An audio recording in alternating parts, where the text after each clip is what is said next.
नमस्कार, मैं अभिषेक उपाध्याय। आप देख रहे हैं टॉप सीक्रेट। उत्तर प्रदेश में इन दिनों कुछ ऐसा हो रहा है जो नया है, जो सोचने पर मजबूर कर रहा है। आखिरकार यूपी में जांच एजेंसियों की इतनी दस्तक क्यों हो रही है? ईडी की दस्तक हो रही है, इनकम टैक्स की दस्तक हो रही है, सीबीआई की दस्तक हो रही है। आलम यह कि 4 सालों तक सीबीआई परमिशन मांगती है कि परमिशन दीजिए, हम जांच करेंगे, उसे परमिशन नहीं दिया जाता है और अब जा करके ये परमिशन मिलती है और सीबीआई जांच शुरू कर देती है। आलम यह है कि इनकम टैक्स लखनऊ से लेकर के गोरखपुर तक जांच करता है। आलम यह है कि ईडी उन मामलों में सक्रिय हो जाती है जो कि भ्रष्टाचार से जुड़े हुए मामले हैं। और वो भ्रष्टाचार किसका है? योगी सरकार के कामकाज का भ्रष्टाचार है। ये अचानक क्यों हो रहा है, इसके पीछे की कहानी क्या है, ये जानना बहुत ज़रूरी है। लेकिन उसके पहले इस बात पे भी गौर कीजिए कि लखनऊ में योगी सरकार है, यानी कि बीजेपी सरकार है, और दिल्ली में भी बीजेपी सरकार है। ऐसा नहीं है कि ये बंगाल है, ऐसा नहीं है कि ये पंजाब है, ऐसा नहीं है कि ये हिमाचल है। एक ही पार्टी की सरकारें हैं। और उसके बाद कि जिस तरह से एजेंसियां सक्रिय हुई हैं, इसके पीछे की कहानी क्या है? 2 बातें बहुत ही क्लियर मैं आपको बताऊंगा कि ये जो हो रहा है इसके पीछे क्या है। 2 महत्वपूर्ण बातें हैं और एक बड़ा परिणाम भी हो सकता है। वे 2 बातें ये हैं कि नंबर 1 कि यूपी में योगी सरकार के कामकाज में जो भ्रष्टाचार की शिकायतें शुरू से आ रही हैं कि ये जो धर्म के चादर की आड़ में भ्रष्टाचार का अजगर सांसें ले रहा है, उस पर से पर्दा हटाने का काम केंद्रीय एजेंसियां कर रही हैं। ये बहुत बड़ी बात है। ये विपक्ष नहीं कर रहा है।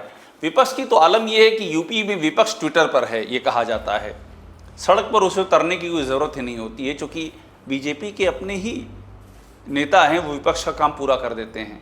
लेकिन अब जो एजेंसियां सक्रिय हुई हैं वो ये बता रही हैं कि सरकार का कामकाज और भ्रष्टाचार, उसका जो पूरा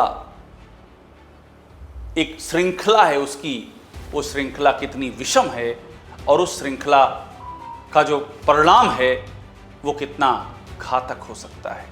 अब मैं आपको कुछ घटनाएं बताऊंगा किस तरह से ये जांच एजेंसियां यूपी में सक्रिय हैं। निकांत जैन का नाम आपने सुना होगा। निकांत जैन यानी कि वो बिचौलिया, मध्यस्थ, जिसकी भूमिका संदेह के घेरे में है, जिस पर दलाली मांगने की एफआईआर दर्ज है और योगी सरकार के सबसे जो अहम विभाग है इन्वेस्ट यूपी, जो यूपी में इन्वेस्टमेंट और औद्योगिक प्रगति इन सबसे जुड़ा हुआ है, उसके सीईओ रहे अभिषेक प्रकाश। आरोप ये लगा कि अभिषेक प्रकाश ने एक सोलर कंपनी को उसका कामकाज शुरू करवाने की एवज में 5% कमीशन निकांत जैन के जरिए मांगा। 5% कमीशन। और जब ये भंडाफोड़ हुआ तो लखनऊ से लेकर के दिल्ली में सनसनी दौड़ गई। एसटीएफ ने जांच संभाली, लेकिन एसटीएफ की जांच चलती रही, कुछ कंक्रीट उभर करके सामने नहीं आ पाया, कोई लॉजिकल एंड नहीं दिखाई पड़ा। और ऐसे में ईडी की एंट्री हुई। ईडी ने बाकायदा छापे मारे, निकांत जैन के घर पे छापे मारे, निकांत जैन की कंपनी के दूसरे निदेशकों के ऊपर छापे मारे, कंपनी, घर, सबकी छानबीन की।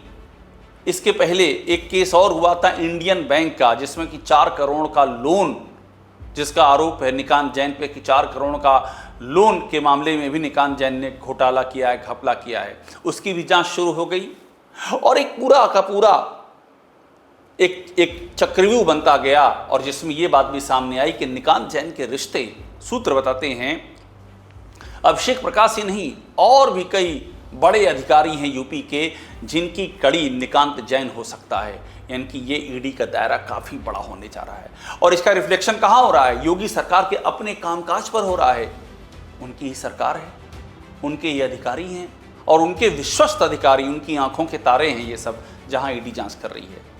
इसी मामले में इनकम टैक्स भी सक्रिय हो गया। इनकम टैक्स ने बाकायदा निकांत जैन के मामले में दस्तक दी।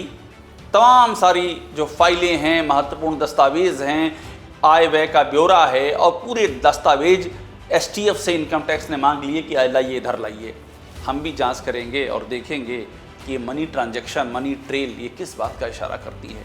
तो इनकम टैक्स की भी एंट्री हो गई। लेकिन इनकम टैक्स की एंट्री एक और महत्वपूर्ण मामले में हुई है।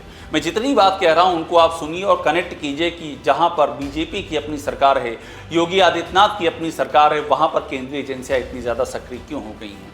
अभी हाल ही में गोरखपुर में एक और घटना बता रहा हूं, वहां पर आयकर विभाग ने दस्तक दी और गोरखपुर में रजिस्ट्री ऑफिस में हजारों, हमारी जानकारी है कि हजारों रजिस्ट्री से जुड़े हुए ट्रांजैक्शन, जिसमें पैन नंबर का खेल की बात सामने आई है, वहां पर इनकम टैक्स ने तफ्तीश की और बताया जा रहा है कई बड़े बिल्डर, रईस लोग, रसूखदार लोग इस जद में आएंगे। और गोरखपुर क्या है, योगी आदित्यनाथ गोरखपुर से ही विधायक हैं, उनका शहर है गोरखपुर, वहां पर इनकम टैक्स जांच कर रहा है, रजिस्ट्री की जांच कर रहा है। और ये रजिस्ट्री गोरखपुर में ज़मीनों की बड़े पैमाने पे जो खरीद फरोख्त हुई है उसमें संदेहास्पद सौदों को लेकर के जुड़ी हुई है।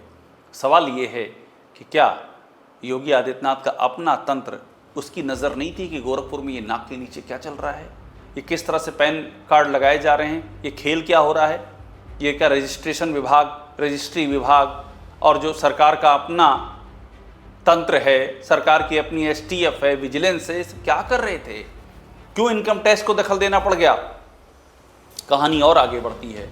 मैंने आपको ED बताया, मैंने आपको इनकम टैक्स बताया, अब CBI पर आते हैं। यूपी में आप जानते हैं कि लोक सेवा आयोग है, यूपी प्रयागराज में, और उस यूपी लोक सेवा आयोग में एक CBI बहुत 4 सालों से कह रही थी कि हमें जांच करनी है। एक APS का एग्ज़ाम हुआ था, उस APS के एग्ज़ाम में धांधली की जांच करनी है।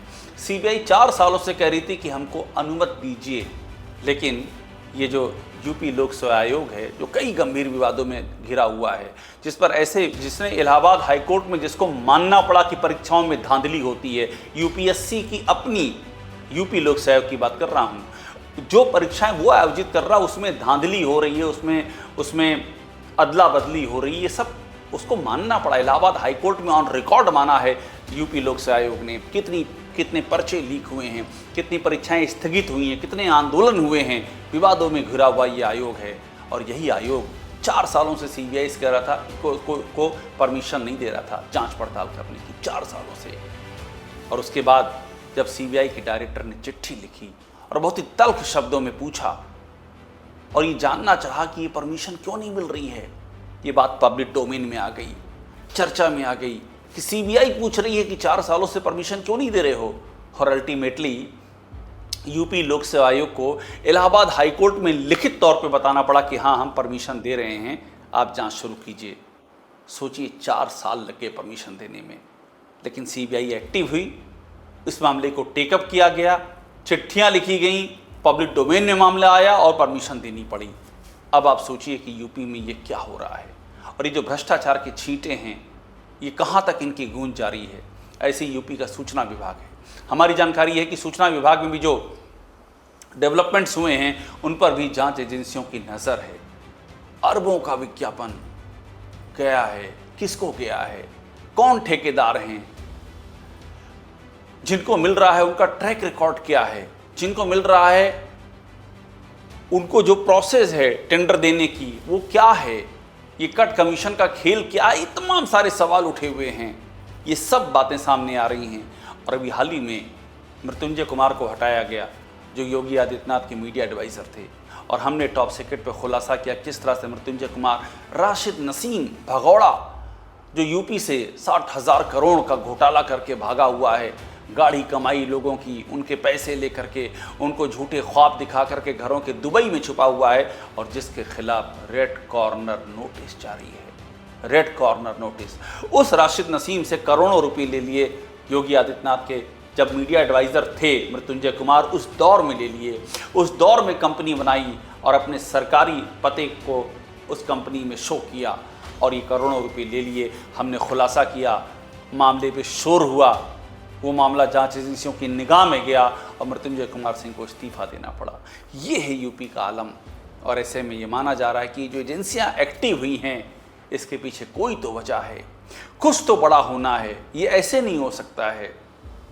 और कहा यह भी जा रहा है कि पूरी चार्जशीट तैयार की जा रही है कि आप जिस सरकार को लीड कर रहे हैं वहाँ पर क्या हो रहा है, ये पूरा खाका तैयार हो गया है। अब आप खुद देख लीजिए और बताइए कि आगे करना क्या है। यही इस पूरी कहानी का सबसे महत्वपूर्ण बिंदु है कि आगे करना क्या है और आगे अब होना क्या है। टॉप सीक्रेट को देखते रहिए, लाइक कीजिए, सब्सक्राइब इसे ज़रूर कर लीजिएगा।